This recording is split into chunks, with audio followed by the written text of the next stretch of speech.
que algumas pessoas com acesso à informação e à cultura se entregam a determinados líderes sem um mínimo de crítica? Começo com essa pergunta, o primeiro dos 7 vídeos iniciais da série conversando sobre autonomia. E para responder a essa questão, vou dar um exemplo de um escândalo bem recente que foi capa da revista Época, agora em setembro de 2018, sob o título O Guru de Araque. A matéria relata que seguidores desse guru o consideravam um ser iluminado e bem intencionados doaram a ele volumosas quantias de dinheiro destinado a projetos sociais que nunca saíram do papel. Para quem não sabe, esse guru é best-seller e entre seus milhares de seguidores estão artistas famosos e empresários bem-sucedidos. E é óbvio que não é a primeira vez que deparamos com esse fenômeno de idolatria totalmente desprovido de racionalidade. O caso mais bizarro foi em 1970, quando Jim Jones, que se auto-intitulava reverendo, foi responsável pelo maior suicídio coletivo de todos os tempos. A verdade é que de uma maneira ou de outra ainda não conquistamos uma sólida autonomia e isso limita a nossa capacidade de avaliação e de percepção dos fatos num contexto mais abrangente.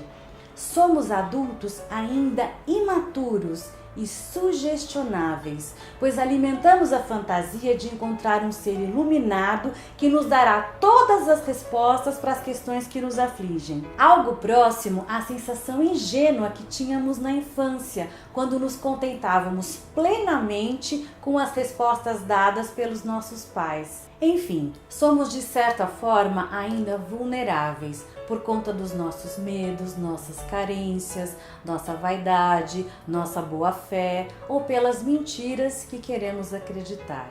E isso é demasiadamente preocupante no momento em que a mídia e as fake news se aproveitam dessa nossa condição. Se você se considera uma pessoa autônoma, é melhor reavaliar sua opinião, porque para Kober, pesquisador de Harvard e referência no tema, apenas 5% dos indivíduos são autônomos.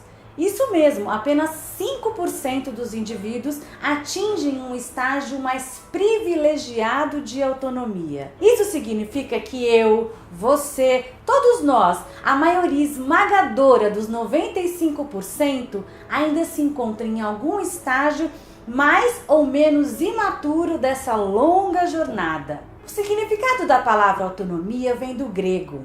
Auto quer dizer si mesmo e nomia vem de nomos, que quer dizer lei ou governo, o que podemos traduzir como governar a si mesmo.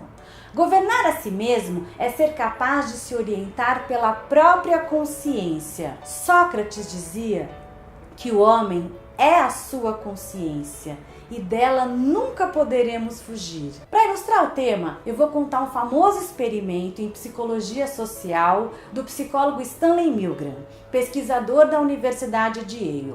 Ele criou uma convincente cadeira elétrica e recrutou voluntários para que aplicassem choques em outros indivíduos até o ponto desses choques se tornarem extremamente dolorosos e até letais, sob o argumento de que isso fazia parte de um estudo sobre o efeito da punição no processo de aprendizagem. Só que a cadeira, obviamente, era falsa e quem recebia os choques era um ator que simulava sentir uma dor muito forte, além de entrar em desespero total a ponto de berrar, de suplicar para sair da máquina, dizendo que era cardiopata e que poderia morrer. Sabe qual foi o resultado da pesquisa?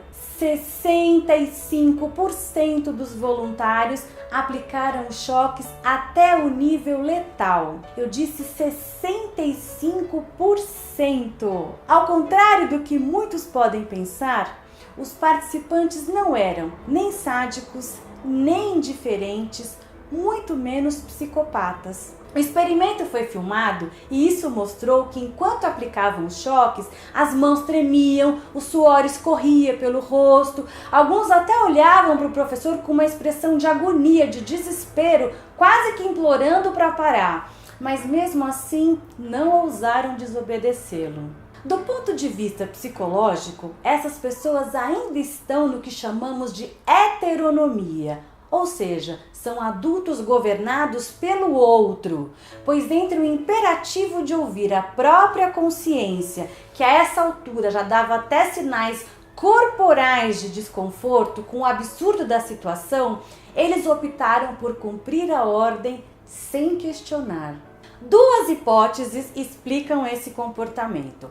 Primeiro, trata-se de adultos infantilizados, adultos que inconscientemente têm medo de crescer e, portanto, preferem delegar a responsabilidade de seus atos a alguém que substitui a autoridade dos pais vigente lá na infância. Esse alguém, portanto, estará apto a pensar por mim, a tomar decisões no meu lugar e a direcionar meu comportamento. E, obviamente, também arcar com todas as responsabilidades dos meus atos, de modo que eu possa justificar. Nossa, mas a pessoa morreu por causa dos choques? Eu não tenho culpa de nada, só fiz o que me mandaram, eu estava cumprindo ordens. A segunda hipótese tem como base pesquisas relatadas por Goleman no campo da neurociência, que afirmam que a falta de empatia com o outro é muitas vezes proporcional à falta de empatia do próprio indivíduo com ele mesmo.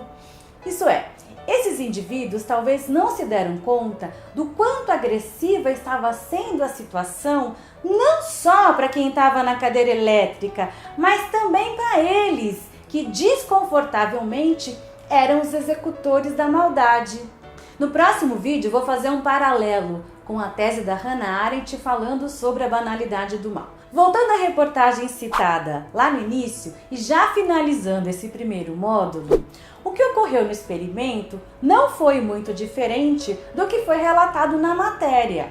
Um grupo de mulheres de elevada classe social, com acesso à cultura, à informação, conta que se submeteu a um conjunto de práticas sexuais com esse suposto líder, embora não sentissem por ele nenhum desejo ou qualquer tipo de prazer com a situação. Muito pelo contrário, elas chegavam a vomitar no final das sessões, mas ainda assim não ousaram questionar os métodos de elevação espiritual do tal guru. Posso afirmar que esse vômito representa muito mais do que repulsa sexual, o que já não seria pouco, mas é também um sinal de que todo um sistema de alarme do organismo estava fazendo um alerta. Pula fora, isso é uma roubada para você. Pois essa é uma situação que agride o imperativo da sua consciência, que no momento aponta para uma outra direção. Ela está mostrando que existe algo de errado, embora você insista em não perceber. Todos nós precisamos de líderes, mas de bons líderes.